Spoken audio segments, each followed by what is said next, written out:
बहुत शुक्रिया जनाब चेयरमैन। मैं चाहूँगा कि मैं 5-7 मिनट ऐसी गुफ्तगू करूँ किसी की दिलादारी ना हो। मैं पहले इनको बता दूँ, इत्मीनान रखें, वो परेशान हो गए मेरे खड़े होने पे।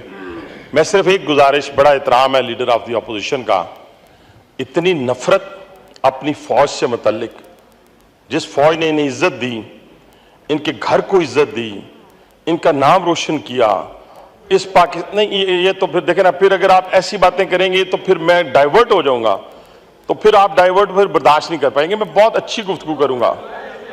मैं गुजारिश ये करना चाहता हूं, ये तो फिर कोई बात ना हुई ना, बर्दाश्त तो करें ना, भी हौसला रखें, बर्दाश्त करें। मैंने कुछ भी नहीं कहना, मैंने कोई बात की है। जनाब चेयरमैन आप मेरी बात सुने जी। आप हमने इत्मीनान से बात सुनी है जी जी, ये तो कोई बात ना हुई, ये तो पहचान ही कोई। मैं इसके बाद आपको मैं अपनी बात मुकम्मल करूंगा, इसके बगैर मैं बैठता नहीं हूं। सुने जनाब चेयरमैन, इतनी नफरत, पूरी स्पीच उठा के देखें कि उसके अंदर वीगो डाला, फिर उसके अंदर इंटेलिजेंस अदारों को केजीबी कहना, पता नहीं क्या क्या कह रहे हैं, गालियां दे रहे हैं। यानी अंदाजा लगाएं, जो नौजवान इस वक्त अपनी शहादतों के नजराने पेश कर रहे हैं इस मुमलकत खुदादादे पाकिस्तान की खातिर, और ये बातें तो हमने सजाए मौत और फांसी की कोठरी को देख कर नहीं की। और आप लोगों ने, यार हुआ क्या आपके साथ? कांटा नहीं चुभा, कांटा आपको नहीं चुभा। सारे आप बाहर फिर रहे हैं, चिल कर रहे हैं, कोई कहां चिल कर रहा है, कोई कहां चिल कर रहा है। और आपकी गुफ्तगू का अंदाज, बहुत अफसोस हुआ उस घराने से जिस घराने ने अपना फील्ड मार्शल लिख लिया था बगैर कोई जंग जीते हुए। उन्होंने फील्ड मार्शल ही लिख लिया, उन्हें अपने को नहीं लगा लिया।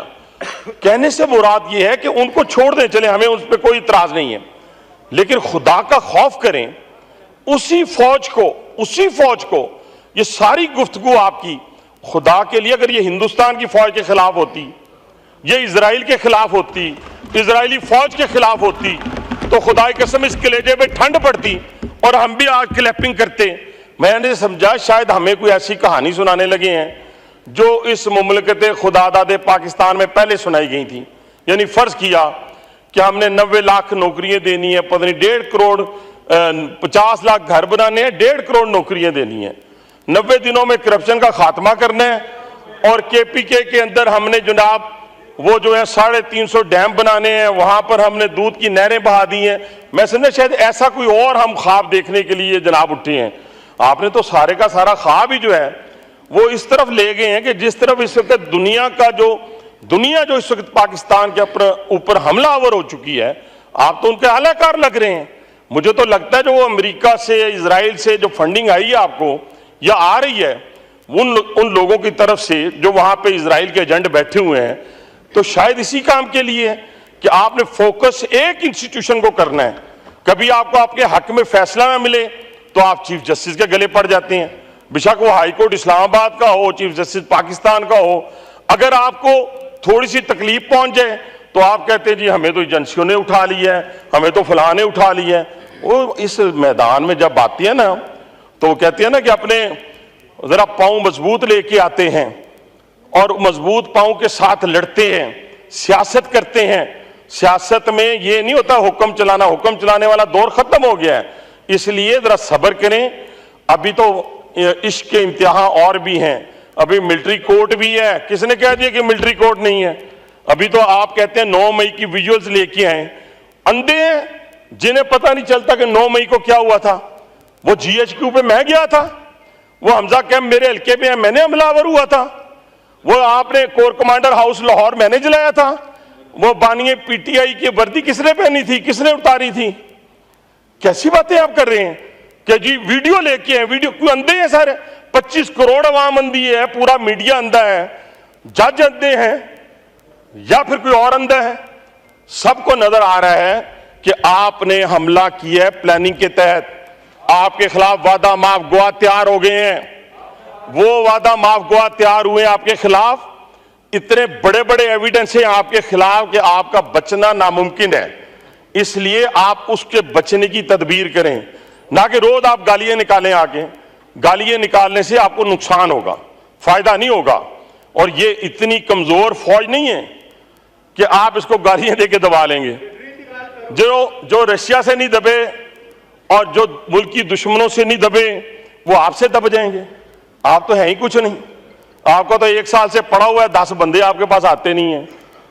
1 साल से पड़ा हुआ है बेचारा। वो खून की नहरें बहनी थी, बाहर आने थे 10 लाख अफराद, वो 20 लाख पता नहीं स्टूडेंट आने थे। और बांग्लादेश कौम है, वो कुर्बानी देना जानती है। आप बांग्लादेश की बंगालियों की मिसालें लेके बैठ जाते हैं। करें ना, निकले, किसी ने रोका आपको? जाके कोई एक आदमी, अच्छा जी तर्जुमान क्या कहता है? जिनको ये गालियां निकाल रहे हैं इनका तर्जुमान रऊफ हसन कहता है, मैं नाम लेके कहता हूं, वो कहता है कि हमारे फौज से राब्ते हैं, कोई स्टैब्लिशमेंट ना कहा करें, हमारे फौज से राब्ते हैं, हमारे इंडिविजुअल के राब्ते हैं। ये जो कसम उठा के 99 डेज के अपना ये नाम लिखे हुए हैं अल्लाह मियां के, इसके नीचे 99 नामों के नीचे ये कहें कि इनके इंडिविजुअल के राब्ते नहीं है। किसके कहने पे इन्होंने जलसा मनसूख किया? किसके? ये कदम कदम बलाएं ये सवाद कुएं जाना, ये कदम कदम बलाएं ये सवाद कुएं जाना, जिन्हें जिंदगी हो प्यारी वो यहीं से लौट जाए। सीधी सी बात है। अभी भी मौका है आपको, अभी भी मौका है। माफी मांगे, मैं चलता हूं आपके साथ। प्राइम मिनिस्टर की जरूरत नहीं है, किसी की जरूरत नहीं है। मैं आपके साथ जाके माफी दिलाता हूं। अपने अपने अपने लोग हैं ना, जिन पे आपने चढ़ाई की है, जिनको आपने आग लगाई है और दुश्मन का कलेजा ठंडा किया है। आज की तकरीर भी लीडर ऑफ द अपोजिशन वो दुश्मन का कलेजा ठंडा किया है। इन्होंने उन शोहदा के वो जो वारिस हैं उनके कलेजे पे छुरी चलाई है। जनाब चेयरमैन, ये कैसे मुमकिन है? मुझे बताएं। उन लोगों पे ये जो खैबर पख्तूनख्वा का जिक्र करते हैं, ये जो बलूचिस्तान का जिक्र करते हैं, ये कोई रावलपिंडी में शहीद तो नहीं हो रहे, वो तो उन पहाड़ियों पे हो रहे हैं, बलूचिस्तान की पहाड़ियों पे हो रहे हैं। एक एक गाड़ी पे 1-1 हजार गोली लगती है और नौजवान कैप्टन शहीद होता है जिसका 6 माह का बच्चा होता है, वो भी किसी मां का बेटा है। आप क्यों भूल गए अपने इक्तदार की लालच में? आप क्यों भूल गए इक्तदार की हवस में कि आपको वजीर आजम बना दिया जाए तो सब ठीक, फिर तो हर चीज ठीक। अगर वजीर आजम नहीं बनना तो भाईजान वजीर आजम बनने के लिए जो बने थे वो फांसी भी चढ़े थे, वो जिला वतन भी हुए थे, उन्होंने कैदें भी काटी थी। तो इसलिए वजीर आजम बनने के लिए ये क्वालिफिकेशन है।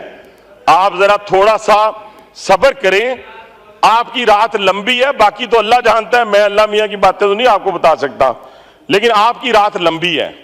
और इस लंबी रात में और लंबी दौड़ में जरा आराम आराम से चलें।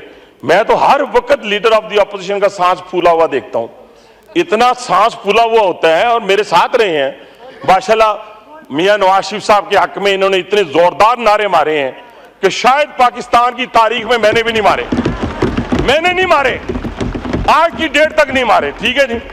इसी तरह चौधरी शुजात हुसैन, परवेज मुशर्रफ साहब, कोई बंदा इन्होंने छोड़ा नहीं, इमरान खान साहब, और जो शहबाज शरीफ साहब की तारीफें हुआ करती थी वो भी हमारे कानों ने सुनी। अच्छी बात है, कोई बात नहीं, इन्होंने फिर एक दफा किसी ना किसी जगह जाना है, लेकिन उस इंस्टीट्यूशन पे आप हमलावर ना हो जो आपके घर से था।